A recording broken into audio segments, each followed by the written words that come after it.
त्याच्यानंतर बघा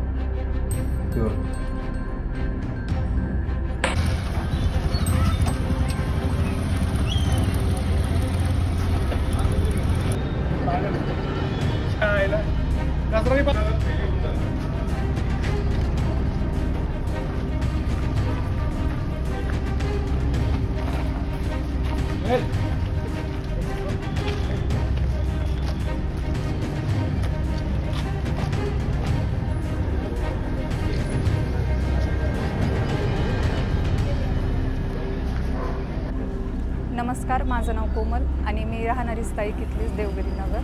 मी एक उद्योजिका आहे आणि काल रात्रीच आमच्या इथे एक मोठा भीषण अपघात घडला की ज्यामध्ये 2 दुकानांची म्हणजे फोडले गेलेलं आहे। तिथले मुद्देमाल जमा केलेला आहे, त्यांनी जप्त केलेला आहे आणि मला असं वाटतं की प्रशासनाने याची तातडीने दखल घ्यायला हवी, कारण की इथे प्रत्येक गोष्टीचे म्हणजे क्षुल्लक गुन्ह्यांपासून ते मोठ्या गुन्ह्यांपर्यंत आजकाल घडत चाललेलं आहे। जसं की मंगळसूत्रे चोरले जात आहेत, मोबाईल चोरले जात आहेत आणि इथे बऱ्याचशा गोष्टी आणखी मोठ्या घटनाही घडल्या जात आहेत। तर मला असं वाटतं की प्रशासनाने होईल तेवढं लवकरात लवकर आमच्यासाठी अतिशय ठाम असं प्रशासन स्थापित केलं पाहिजे की आम्हाला पोलिसांचे राऊंड झाले पाहिजे।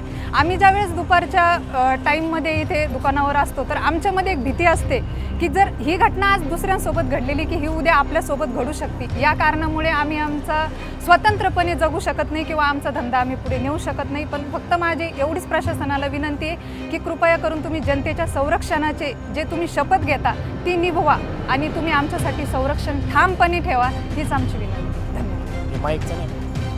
नमस्कार, मी नागेश कुकलारे, सिडको रहिवासी। तुम्ही गेले 2 दिवसापासून आहे ना चोरीचे खूप प्रमाण वाढलेले आहे। कालच्या डेटला जर बघितलं तर जय भवन चौकामध्ये 4 ते 5 दुकानं फोडण्यात आल्या। आज आमच्या सिडकोचे 2 ते 3 दुकानं इथं फोडलेले आहे। मोठ्या देवी चौकामध्ये पण 3-4 दुकानं फोडलेले आहे।